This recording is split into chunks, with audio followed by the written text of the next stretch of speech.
spark, and you started to cut into that lead. But then what was happening? What did you notice that was the biggest issue of why you couldn't close out the game? Well, I thought our energy and intent picked up, and I think that's why we climbed back in. I thought it was overall great effort. Fourth quarter, missed some good looks, missed some opportunities, but I like the fact that they're competitive, they're competing, they're trying to play the right way. Ball's not bouncing, in our direction, and there's, that adds to some of the frustration. So I got to help, try to figure out a way to get something easy. Very good defensive team. I'm not taking anything away from New York. They're an elite level defensive team for a reason, and they're going to make life tough. But we got to find a way, collectively to find some easier looks for our guys. What made Brunson and Quickley so difficult to stop tonight? They're both really good offensive players, capable of scoring on all three levels, off the bounce, to the rim, very shifty. And we had some good stretches, guarding those two, but they put a lot of pressure on you, from top to bottom. And Corey's talked a lot about trying to take more threes. Mm-hmm. The 3 attempts from three-point range tonight, what can he do to generate more volume? Well, a lot of the volume we saw early was in transition. And when, you take the ball, then it's tough to generate that dynamic where he can hunt, those threes early in the possession. He also understands that teams, know his strength, and they're going to take him off his strength. Run him off the line, make him play off the bounce. So that's just part of the, evolution for him is how do you find, solutions with various coverages, because that's a strength of his. Team's going to try and negate it. Wes, how do you get Jordan Poole going? Well, that's what I was saying. I got to find ways to, maybe take some pressure off of him. They blitzed him a little bit tonight. Teams are really physical with him, and to his credit, he keeps working. He puts a ton of work in his shot.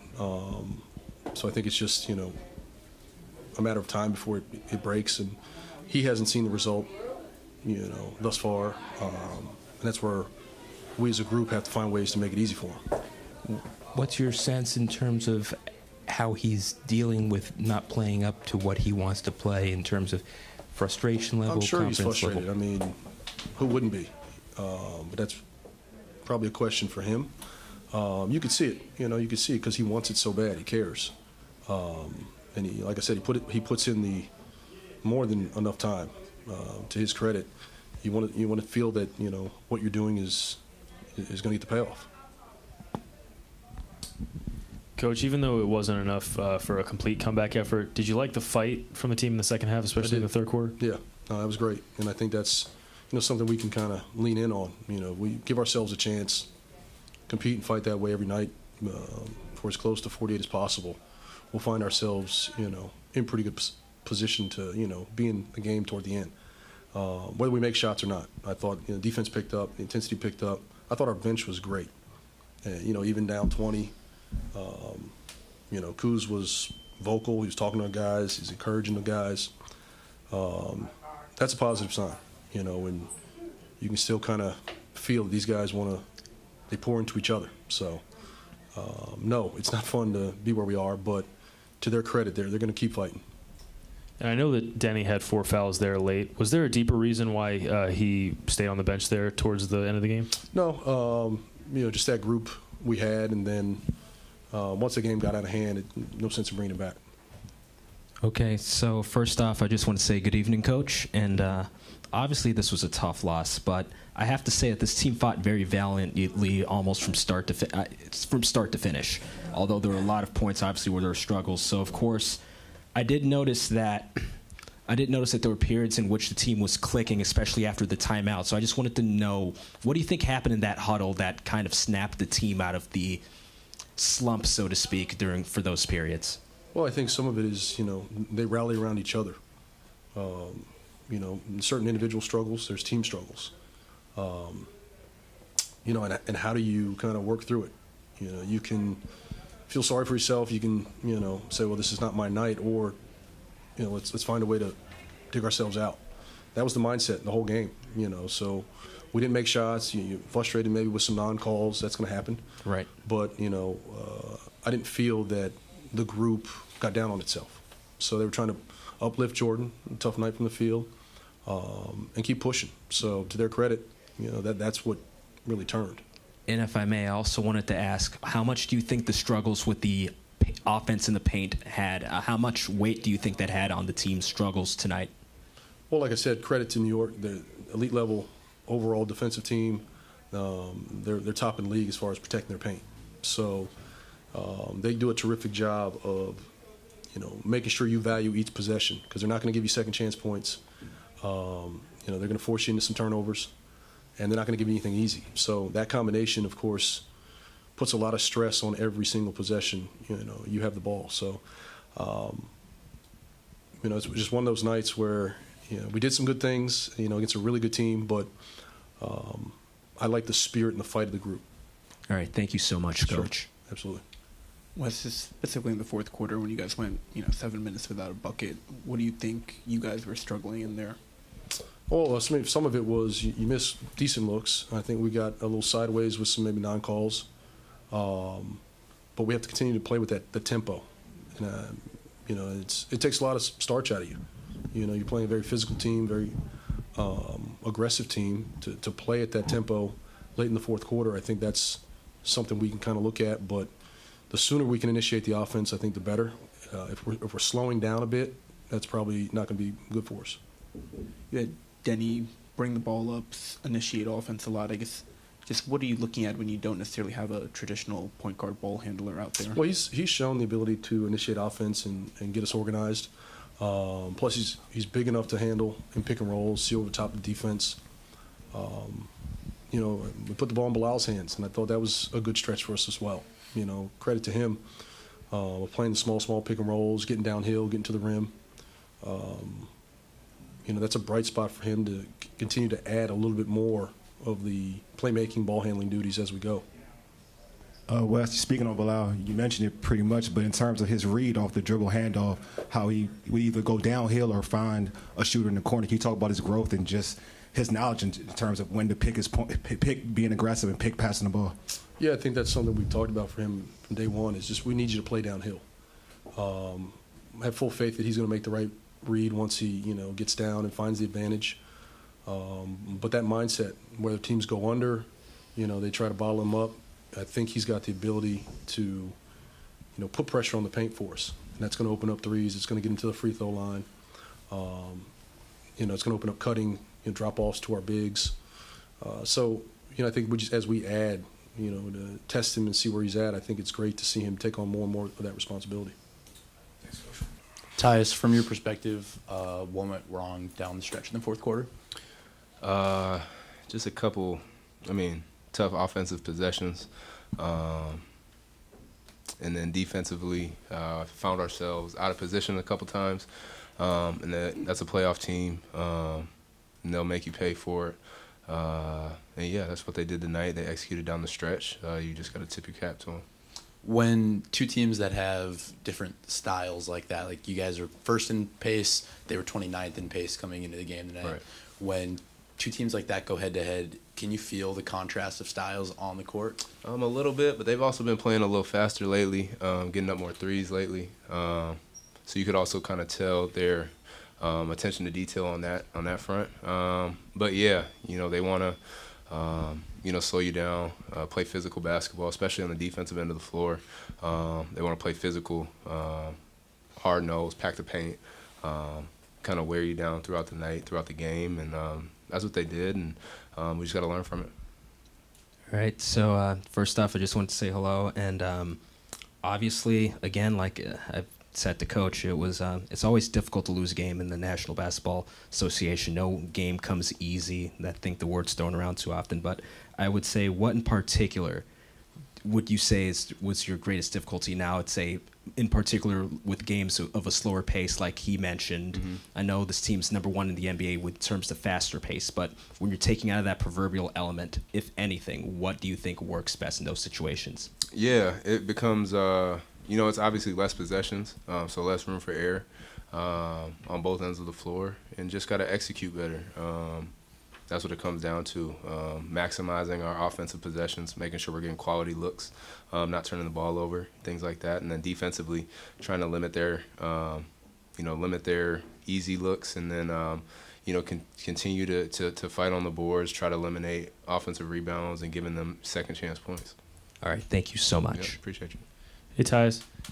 Really valiant comeback effort there in the third quarter. The team showed a lot of fight. Mm-hmm. As a vet, how hard is it to rally the team together after a really good effort like that falls short?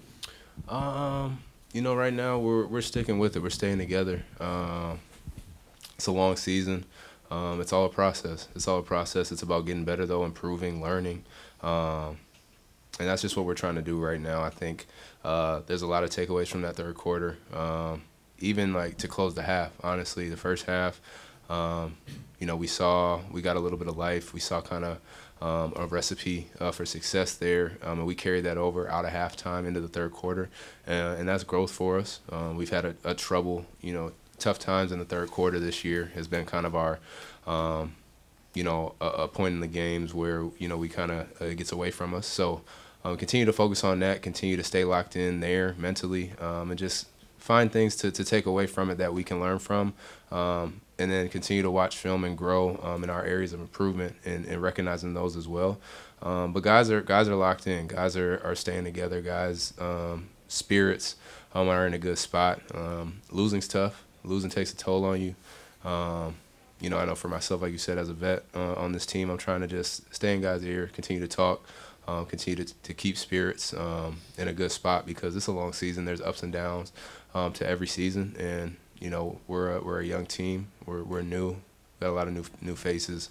We're still figuring out chemistry. We're still figuring out how to play together and things like that, and we're growing. Yep. Can you elaborate on just what are some of the things that you tell your teammates to try and keep those spirits up? Just some of the same things I said. Like, it's a long season. Winning in the NBA is very, very hard. It's difficult. You've seen some teams that have been together 2, 3, 4, 5 seasons, and they're still not where they want to be yet. Like, it's a process, and there's a lot of work that goes into it. And before you can succeed, you have to fail a lot of times. And so for us, it's just we're using it as an opportunity to grow, trying not to be too defeated about it, and just see where we can improve and get better, and trust in it that things will turn around and things will flip. And I know they will. I've been in this league a while now, and I've seen good stretches. I've seen bad stretches, and they come and go. All you can try to do is stay level, stay right in the middle, and continue to improve and continue to not make the same mistakes that you were yesterday, and keep moving in the right direction. And I feel like that's what we're doing here. We just got to keep it going. Jordan's obviously a guy that puts in a lot of work. Mm-hmm.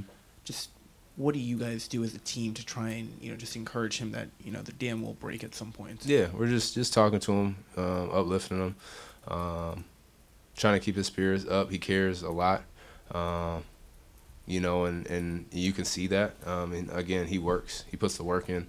And again, things will flip. It'll figure itself out. We know that. We have all the confidence in him. He knows that as well.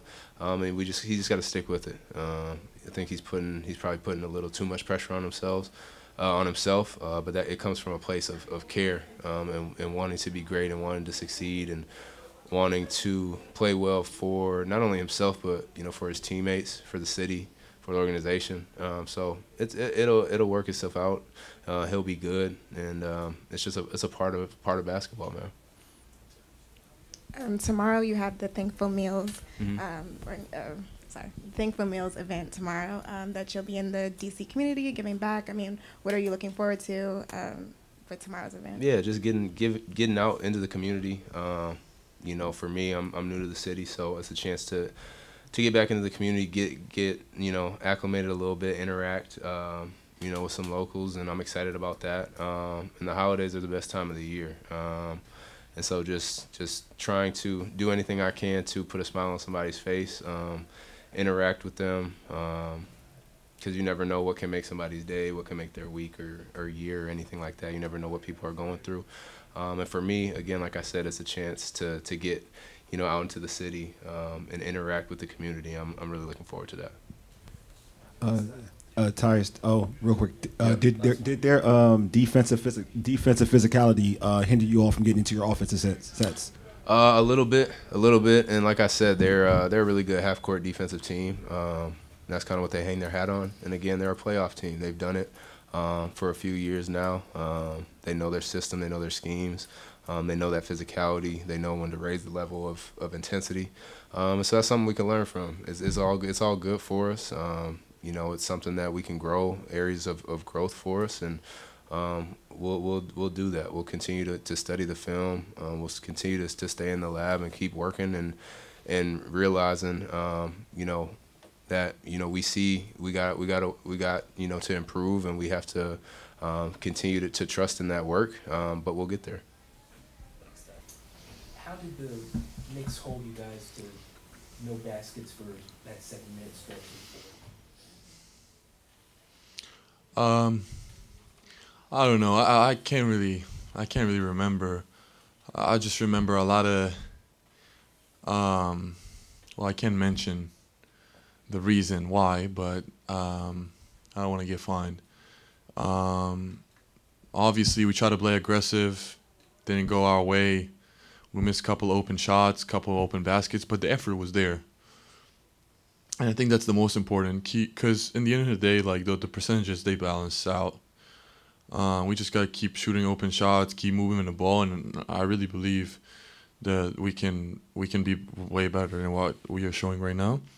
But we got to stick to the process as much. We're going to figure it out. Like, as much as it's hard right now, I think it's going to be fun. How would you describe the game defensively for you guys? As I said, I think the effort was there, and I think every player, since the second half started, I think we were locked in. We were helping each other. We were rotating. We were scrambling around. I tried to pick up Brunson full court. I mean, do whatever I can to wear him down. I think they struggled at a certain point, and we got back, and then it was just like a couple of plays we missed, and they were back on the lead. But I liked our game defensively today. And what triggered everyone being so locked in the second half defensively? Was it something that was said in the locker room? Was it just? I think we got smart enough players, and I think we just, I don't know. It was something about it that was just there. I think it's contagious.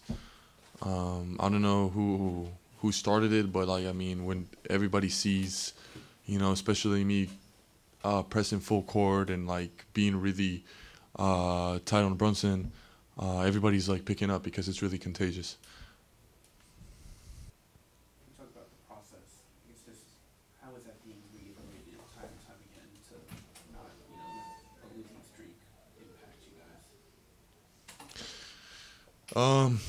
Listen, bad periods, bad times, they don't last forever, and eventually, like, you get out of it, and we're patient, and we'll do whatever it takes to figure it out. And nobody's feeling sorry for us. Nobody care about us right now, struggling. Nobody cares, honestly, like, outside.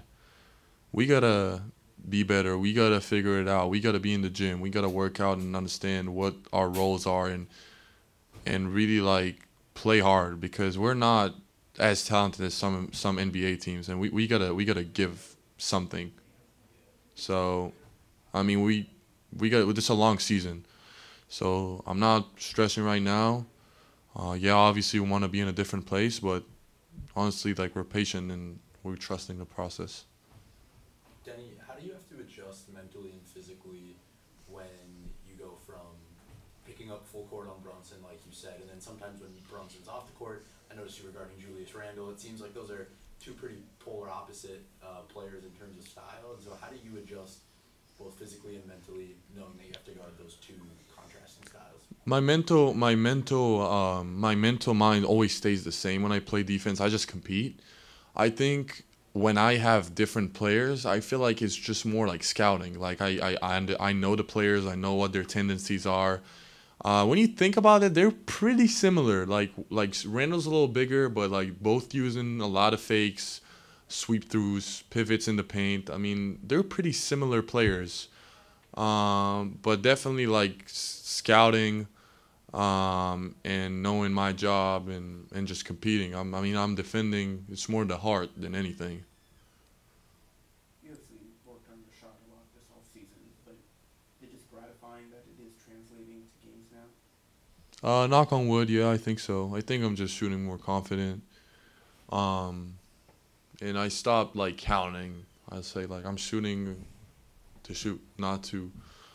I'm shooting to make, not to shoot. So I feel like I made a little adjustment mentally too. But I worked a lot on it this summer, so yeah. And then the first half, when you got that dunk, you think the Knicks were just thinking that you were going to hold the ball out? I think they just confused honestly on defense. I don't think there was something about it, but that's it.